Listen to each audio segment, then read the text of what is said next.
had told you, I will explain the special case of mutual induction, that is,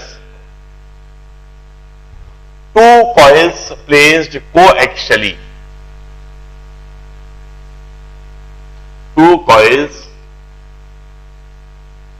placed coaxially और इन दोनों coil के बीच में coefficient of mutual induction,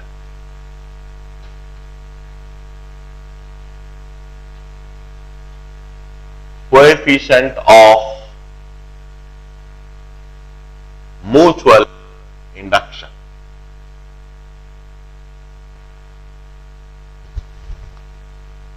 m. देखिए, पहले दो कॉइल को कोएक्सियली हम कैसे रखेंगे। हम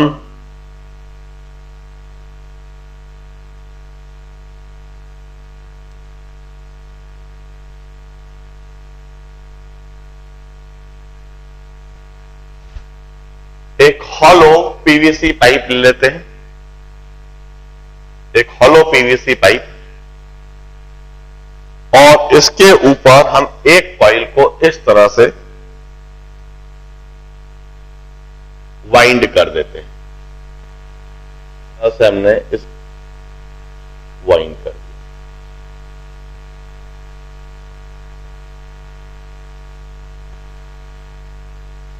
This PVC pipe has got R1 radius and the length is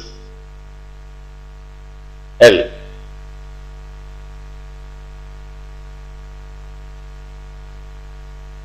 यहां कॉइल 1 हो गई। इस कॉइल 1 के लिए मैं L1 लिख देता हूं।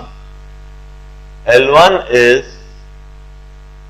mu naught pi R1 square L into N1 square.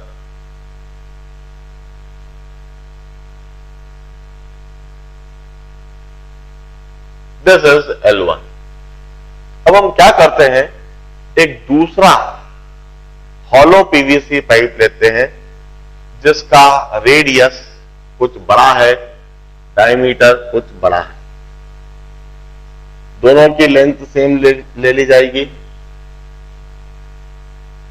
इसका रेडियस कुछ बड़ा है और इसका डायमीटर कुछ बड़ा है,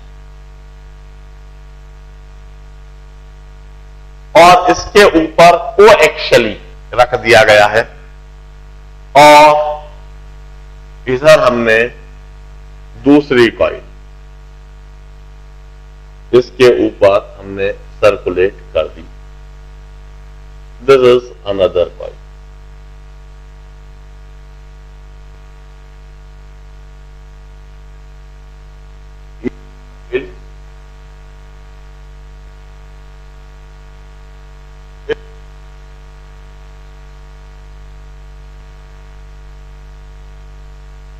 और इस कॉइल के लिए coefficient of self inductance L2 है म्यू नॉट पाई R2 square L into N2 square.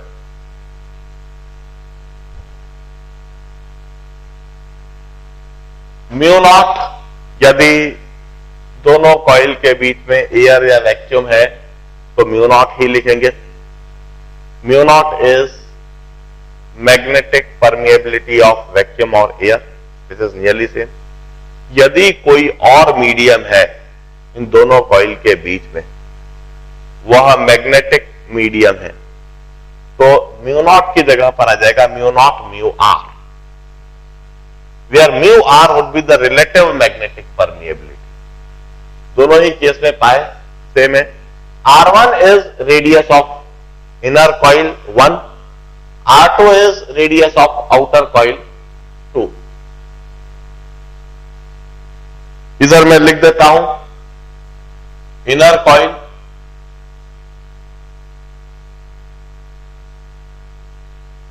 और इधर मैं लिख देता हूं आउटर कॉइल। इनर कॉइल जिसका रेडियस R1 जो कि कम रहा होगा, आउटर कॉइल R2 जिसका रेडियस R2 जो कि ज्यादा रहा होगा। दोनों की लेंथ L सेम ले ली। लेंथ L अलग अलग होने पर क्या होगा ये मैं आखिरी में जरूर आपको बताऊंगा। N1 is number of turns per unit length in coil 1। N1 is number of turns per unit length in coil 1. N2 is number of turns per unit length in coil 2. अब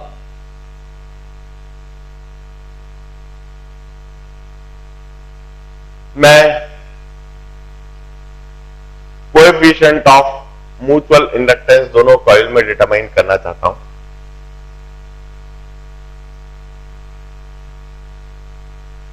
I1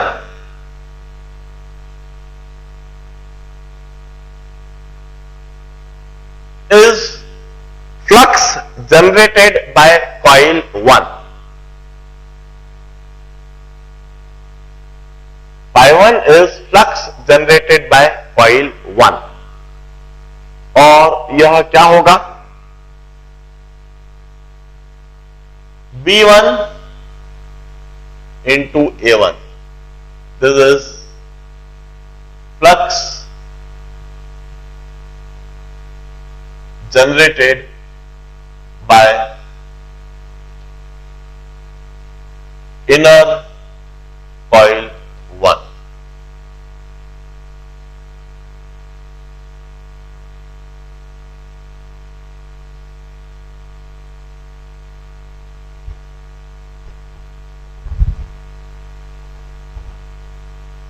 By inner coil 1.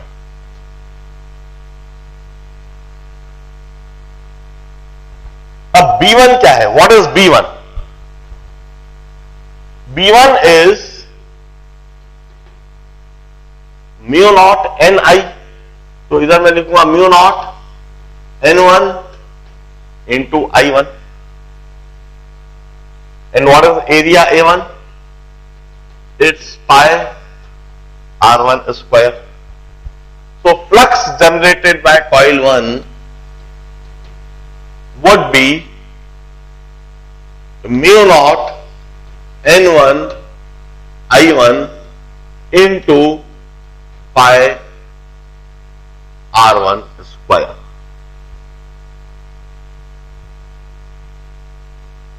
अब मैं लिखता हूं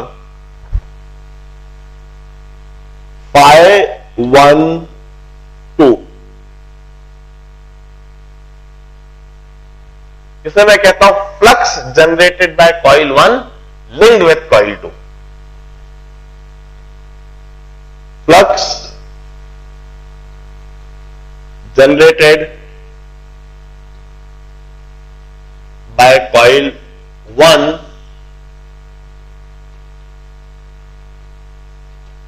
linked with coil 2.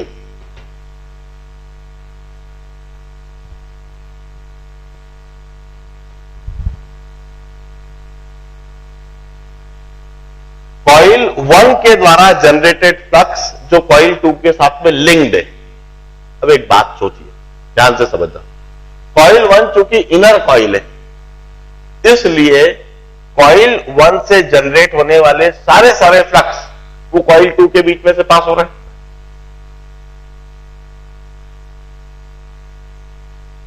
मैं इसके लिए expression समझा रहा हूं। φ12 कॉइल 1 से जनरेट होने वाले जितने भी फ्लक्स हैं वो सारे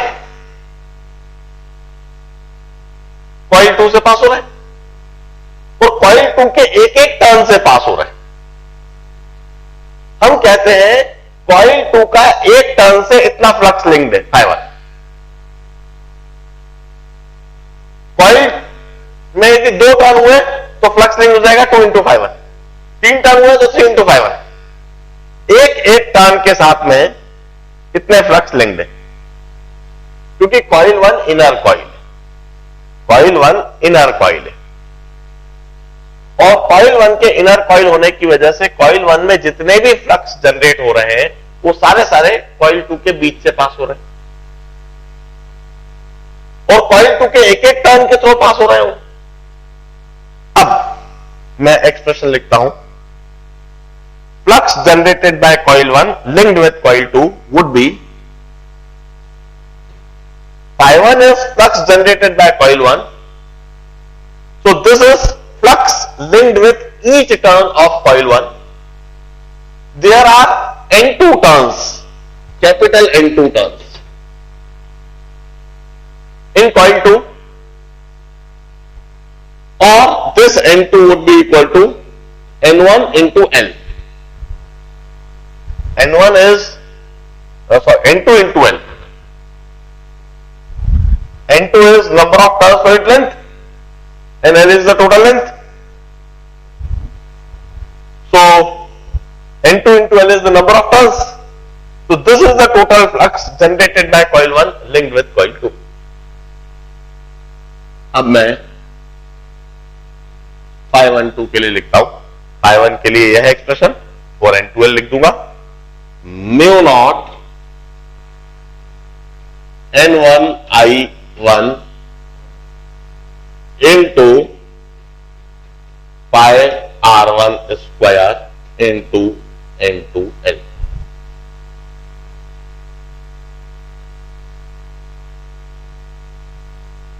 Or I will say Φ12 is mu naught into pi R1 square L into N1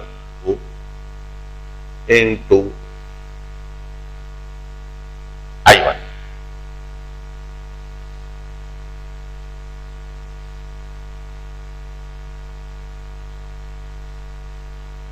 Now I compare it with that equation. Φ12 is directly proportional to I1, or Φ12 is M12 of I1. M12 of I1. This is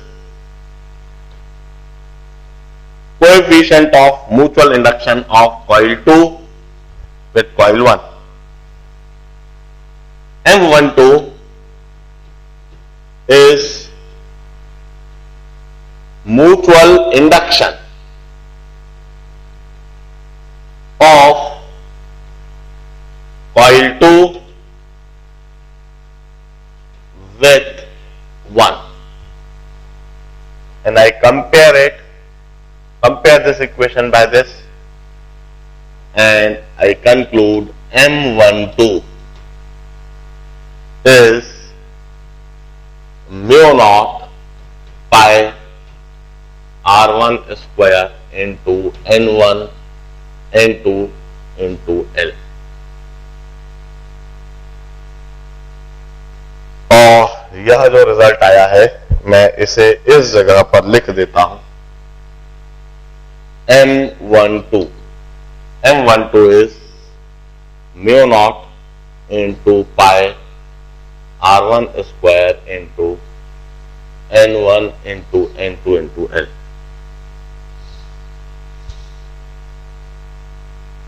This is coefficient of mutual induction of coil 1 with coil 2. मैं M12 इसलिए लिखा हूं क्योंकि अब मैं M21 लिखने जा रहा हूं। M21 में मैं कहूंगा coefficient of mutual induction of coil 1 with coil 2। पहले इस चीज को देख लीजिए,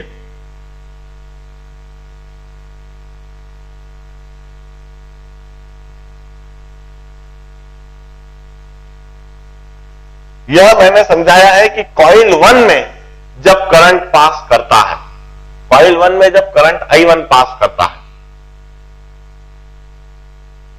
तो उसके द्वारा जो फ्लक्स जनरेट होते हैं और वह जनरेटेड फ्लक्स कितने कॉइल 2 के साथ में लिंक। मैंने कहा कॉइल 1 में करंट I1, कॉइल 1 में करंट I1 इसकी वजह से कॉइल 1 के अंदर मैग्नेटिक फ्लक्स जो डेवलप हो जाएगा that is B1, magnetic flux density would be B1, it's mu naught N1 I1। यह हमने ऑलरेडी एमईसी में ही लिख दिया था। कॉइल 1 का एरिया है IR1 स्क्वायर, तो कॉइल 1 के अंदर टोटल फ्लक्स जो जनरेट होंगे that is ∅1, that is B1 into A1, तो flux generated by inner coil 1 carrying some current I1, तो इतना टोटल फ्लक्स कॉइल 1 में जनरेट हुआ। और कॉइल 1 जो कि इनर कॉइल है उसमें जितना भी फ्लक्स जनरेट होएगा वो सारा कॉइल 2 से पास होएगा, क्योंकि कॉइल 1 इनर कॉइल। तो कॉइल 2 से कॉइल 2 के एक एक टर्न से इतना फ्लक्स पास हो रहा, कॉइल 2 के एक एक टर्न से इतना फ्लक्स पास हो रहा। कॉइल 2 में कुल मिला के कितने टर्न से? अब ∅12, this is flux generated by coil 1 linked with coil 2। Flux generated by coil 1 linked with coil 2 is flux generated by coil 1, ये तो एक टर्न के साथ में लिंक्ड है, जबकि वहां पर टोटल N2 टर्न है कॉइल 2 में, N2 capital N2, when this capital N2 is number of turns per its length into length, this is the total number of turns N2 है। और इस जगह पर ∅1 की वैल्यू रख दी, यह पूरी और N2 है, तो मुझे ∅12 के लिए यह एक्सप्रेशन मिल गया। ∅12 is flux generated by coil 1 linked with coil 2. Flux generated by coil 1 linked with coil 2 would be directly proportional to current in coil 1. Proportionality sign हटा के हम M12 लिख देंगे। M12 is mutual induction of coil 2 with coil 1. M12 is this. अब vice versa समझ, vice versa means coil 2 में यदि हम करंट पास करें और कॉइल 2 में करंट पास करने से कॉइल 2 में यदि फ्लक्स जनरेट हो तो कितने फ्लक्स कॉइल 1 के साथ में लिंक्ड होंगे, हम इस बात को समझते हैं।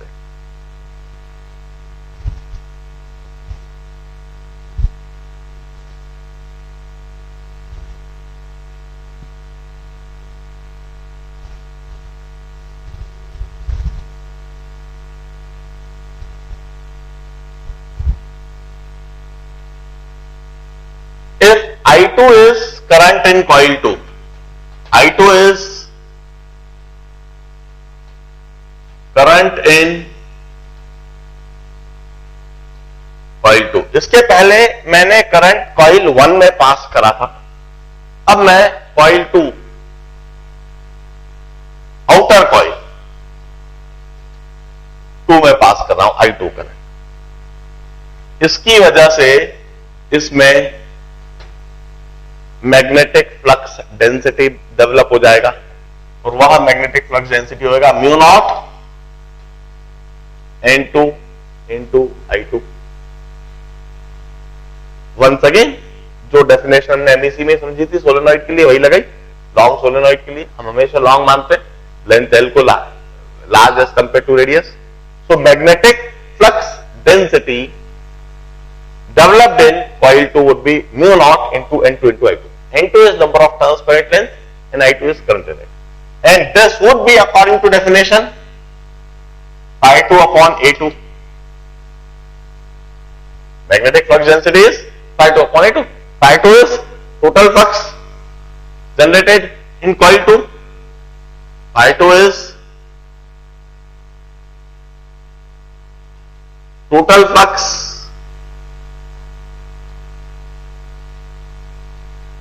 generated in coil 2 and A2 is area of coil 2. This is ∅r2 square, area of coil 2. This total flux generated by coil 2 is mu naught N2 into I2 into pi R2 square.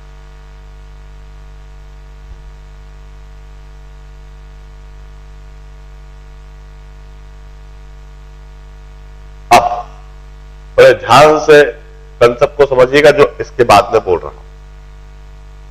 Outer coil के द्वारा इतना flux generate हुआ है phi2। अब मैं यह निकालना चाह रहा हूं कि इस फ्लक्स का कितना कॉइल 1 के साथ में लिंक्ड है, मतलब इनर कॉइल के साथ में लिंक्ड है। मैं इधर लिखता हूं phi21। phi21 is flux generated by coil 2 linked with coil 1. Flux generated by coil 2 linked with coil 1। अब देखिए क्या होगा, मैं लॉजिक बताता हूं। आउटर कॉइल के द्वारा टोटल इतना फ्लक्स जनरेट हो रहा है और ये पूरे उस outer cross section, outer coil के क्रॉस सेक्शन एरिया A2 से पास हो रहा है। मगर सिर्फ वही फ्लक्स इनर कॉइल से पास हो रहा है जो स्मॉल एरिया A1 से पास हो रहा है। Total flux generated bye outer coil 2 upon its total area into the cross section area of inner coil. इतना फ्लक्स इनर कॉइल से पास हो रहा है जो कोएक्सियल, और वो इनर कॉइल के एक एक टर्न से इतना फ्लक्स पास हो रहा है, जबकि वहां पर कुल मिला के टर्न्स कितने हैं? N1। तो N1 टर्न्स के साथ में इतना फ्लक्स लिंक्ड है।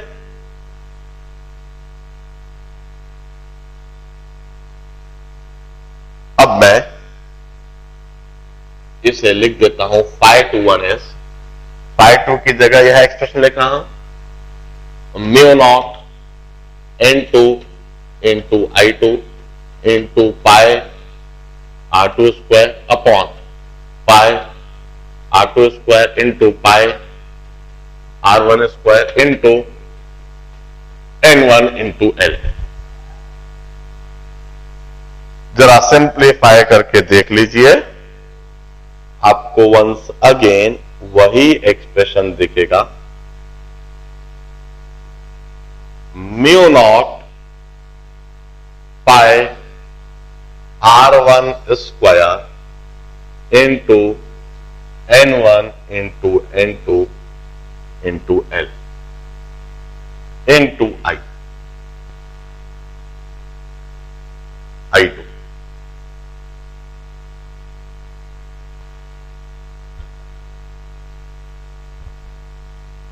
आपको दोबारा वही एक्सप्रेशन दिखेगा।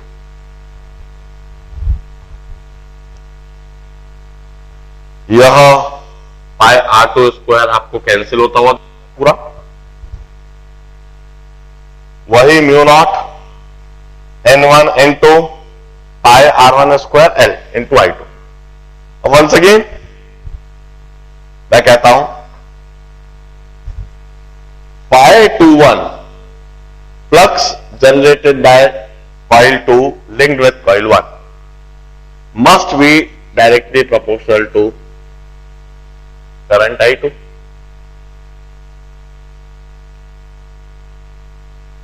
coil 2 में जितना अधिक करंट होएगा उतना ही ज्यादा फ्लक्स जनरेट होंगे, उतना ही ज्यादा फ्लक्स लिंक्ड होंगे। हम कहेंगे flux generated bye coil 2 linked with coil 1 would be equal to M21 into I2। We compare the two equations and once again observe M21 is equal to mu naught pi R1 square into N1 N2 L। मैं इस expression को इधर दोबारा लिख रहा हूं, M21 is equal to mu naught pi R1 square into N1 N2 into N।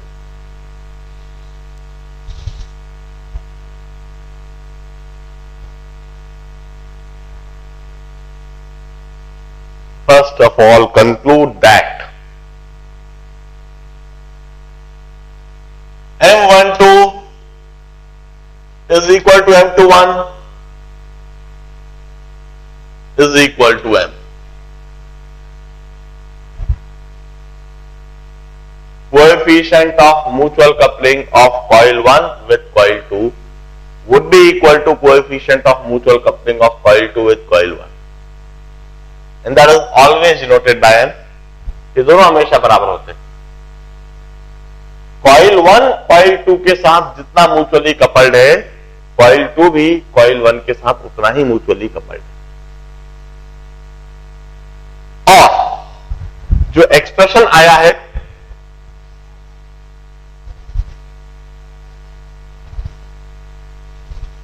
उस expression के बारे में अब नोट डाउन कर लें।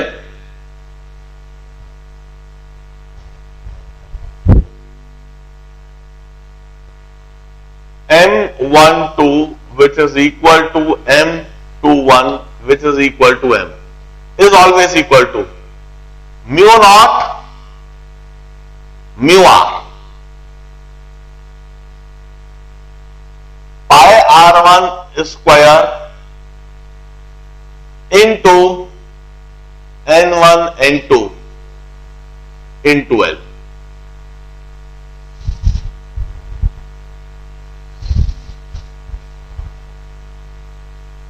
I had generalized it mu naught mu R।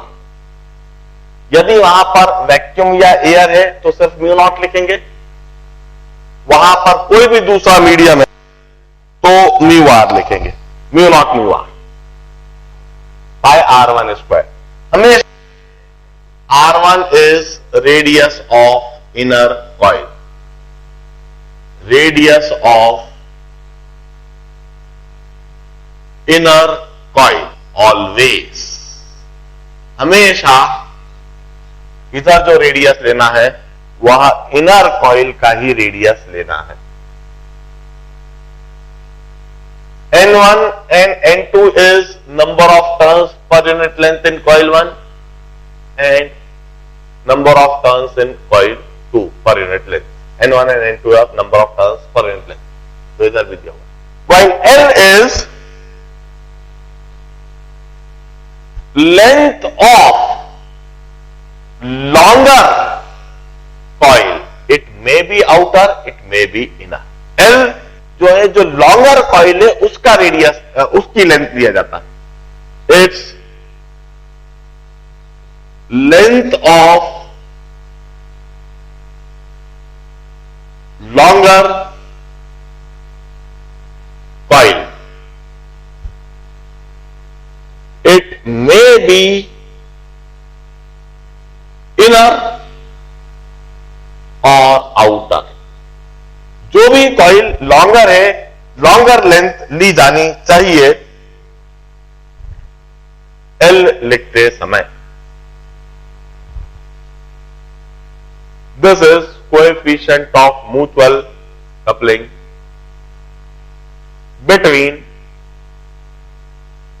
The two coaxial coils. अब कपलिंग फैक्टर हम लिखते हैं, कपलिंग फैक्टर के लिए expression, coupling factor is m upon under root of L1 into L।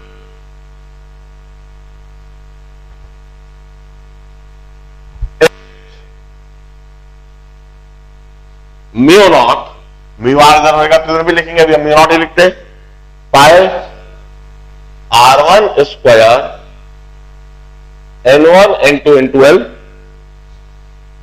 और इधर हम लिखेंगे, दोनों कॉइल की लेंथ हम सेम मान रहे हैं, mu naught pi R1 square L into N1 square mu naught pi R2 square L into N2 square. This is the coupling factor. जरा देखिए, म्यू नॉट आउट कैंसल्ड, यहां mu naught cancelled, pi cancelled, N1 square under root N1 square under root of N2 square cancelled, length L cancelled और एक R1 भी cancelled, and conclude that K is equal to R1 upon R2 for two coaxial coils. K, which is equal to coupling factor which is m upon under root of L1 into L2 would be equal to inner radius upon outer radius for two coaxial coils. For two coaxial coils.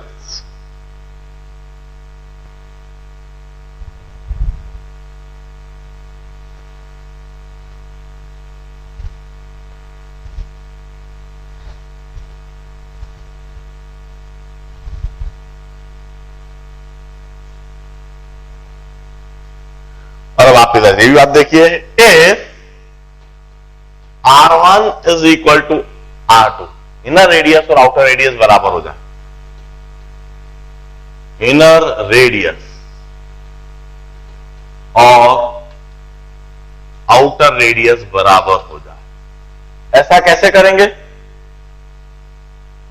ऐसा करने का एक साधारण सा तरीका होगा, एक hollow pipe के ऊपर एक कॉइल को इस तरह से वाइंड कर दो। ये इंसुलेटेड कॉइल होती है, इंसुलेटेड कॉपर वायर इस तरह से पीवीसी पाइप के ऊपर लपेट दिया जाए और इसी पीवीसी पाइप के ऊपर दूसरी कॉइल को भी आप पैरेलल में ही इसके साथ साथ ऐसे लपेटते जाइए। दोनों के नंबर ऑफ टर्न्स आप अलग अलग रख सकते हैं।